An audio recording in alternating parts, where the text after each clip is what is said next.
Psikopat, sebuah hal yang selalu menjadi topik hangat bahkan sampai sekarang. Kalian mungkin sering melihat istilah ini dalam serial dan film, di platform streaming dan berita-berita dari internet. Tapi sebenarnya, apa itu psikopat? Dan kenapa selalu dikaitkan dengan kisah-kisah pembunuhan? Jadi kali ini gue bakal bahas kepribadian psikopati, the real manipulator.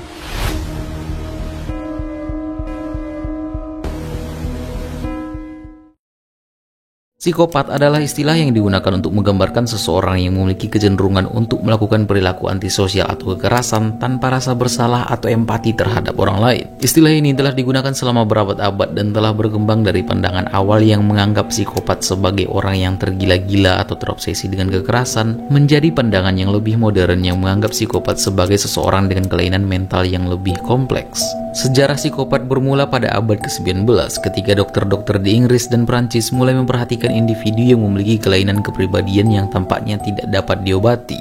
Istilah psikopat pertama kali diperkenalkan oleh seorang dokter Inggris bernama John Pritchard pada tahun 1801 yang menggunakannya untuk menggambarkan orang yang memiliki kelainan kepribadian dan juga perilaku antisosial. Pada akhir abad ke-19 dan awal abad ke-20, psikopati menjadi fokus penelitian dan perhatian di kalangan para psikolog dan dokter. Pada tahun 1901, seorang dokter Jerman bernama Emil Kraepelin memperkenalkan istilah psikopati sebagai gangguan kepribadian yang membedakan dari kegilaan dan gangguan kejiwaan lainnya. Pada tahun 1941, seorang psikolog Amerika bernama Harvey Cleckley menerbitkan buku The Mask of Sanity yang membahas tentang psikopati dan menciptakan definisi modern tentang kondisi ini. Cleckley menyebutkan bahwa psikopat adalah individu yang kekurangan empati dan moral dan tidak memiliki rasa bersalah atau penyesalan atas perilaku mereka yang merugikan orang lain. Buku ini menjadi dasar untuk pengembangan tes dan alat untuk mengukur psikopati. Psikopati sendiri adalah gangguan mental yang berhubungan dengan kekurangan dalam kemampuan merasakan empati, kurangnya kontrol diri, dan kecenderungan untuk melakukan tindakan yang berbahaya atau melakukan kekerasan. Ada beberapa faktor yang dapat menyebabkan seseorang menjadi psikopat,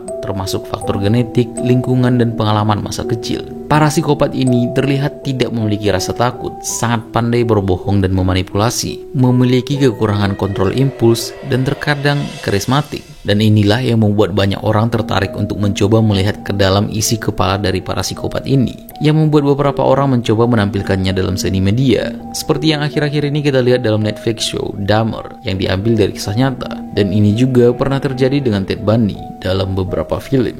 Ilmuwan psikologi telah melakukan penelitian yang luas tentang psikopati dan telah mengembangkan beberapa tes dan alat pengukuran untuk membantu dalam diagnosis gangguan kepribadian antisosial.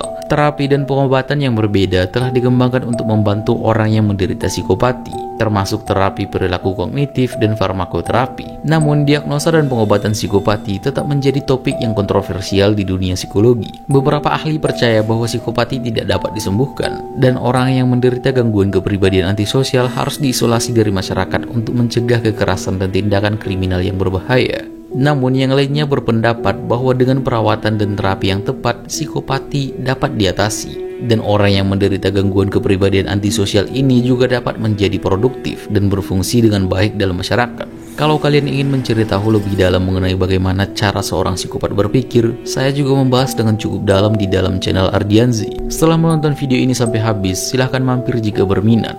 Terima kasih.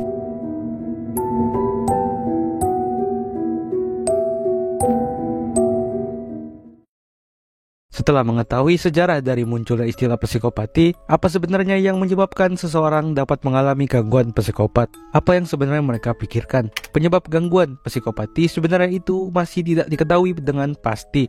Namun beberapa faktor yang berperan antara lain faktor genetik, lingkungan keluarga, dan lingkungan sosial, serta faktor biologis dan neurologis. Beberapa studi menunjukkan bahwa trauma atau kekerasan yang dialami pada masa kecil bisa meningkatkan resiko seseorang mengalami gangguan psikopat.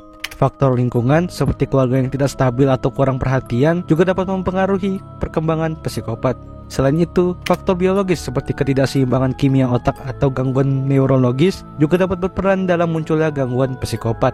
Namun, psikopat sendiri merupakan gangguan psikologis kompleks yang memerlukan penanganan profesional. Artinya mayoritas penyebab psikopat adalah faktor biologis dan genetik. Diikuti dengan faktor lingkungan sosial yang tidak sehat, sehingga tentu saja ini akan menonstabilkan mental seseorang. Lalu, apa yang sebenarnya dipikirkan oleh orang-orang dengan gangguan ini? Seorang psikopat dikenal tidak memiliki hati nurani dan empati, sehingga tindakannya cenderung merugikan orang lain. Tak jarang, apa yang dia lakukan mengarah ke manipulatif, tak berperasaan, impulsif, dan kadang-kadang kriminal. Jadi dari pernyataan tadi, sudah terlihat kalau seseorang yang mengalami gangguan psikopati itu gak cuma seorang pembunuh, tapi bisa saja seorang penipu atau manipulator. Intinya semua orang yang melakukan kejahatan, mau itu dalam skala kecil ataupun dalam skala besar. Namun bukankah orang-orang normal juga seperti itu? Bedanya seorang psikopat pasti tidak akan pernah merasa bersalah. Bahkan mereka akan merasa kalau perbuatan keji mereka itu adalah benar dan hal yang wajar. Padahal mereka melakukan perbuatan-perbuatan tabu tadi tanpa landasan yang tidak jelas. Sifat antisosial psikopat membuat mereka terlihat seolah tak memiliki hati nurani ataupun emosi yang stabil. Namun ternyata pemikiran tersebut telah dibantah oleh para peneliti dan psikiater sekarang. Mereka menemukan psikopat ternyata mampu merasakan emosi dan rasa takut layaknya orang dengan kondisi kejiwaan yang normal. Memang yang membedakannya adalah mereka tidak kenal bahaya. Psikopat memilih untuk merespon atau menanggapi ancaman yang datang pada dirinya. Psikopat adalah gangguan kepribadian yang buruk, gaya interpersonal yang menipu dan sering impulsif, tidak bertanggung jawab serta berperilaku sembrono. Melalui meta-analisis, para peneliti menemukan sedikit bukti untuk mendukung gagasan bahwa psikopat memiliki gangguan di otak yang mencegah kesadaran mereka mengalami ketakutan. Tapi ilmuwan justru menemukan bahwa psikopati mengalami kesulitan mendeteksi ancaman. Para ahli juga menemukan kepribadian psikopat sangat menarik karena siapapun bisa ditipu lewat interaksi singkat. Peneliti menilai individu psikopat mungkin menderita ancaman disfungsional, stres pasca trauma, atau mungkin merasa diancam. Hal inilah yang kemudian membuat mereka merasa takut. Jadi bagaimana menurut kalian? Apakah menurut kalian seorang psikopat pada dasarnya emang tidak memiliki empati?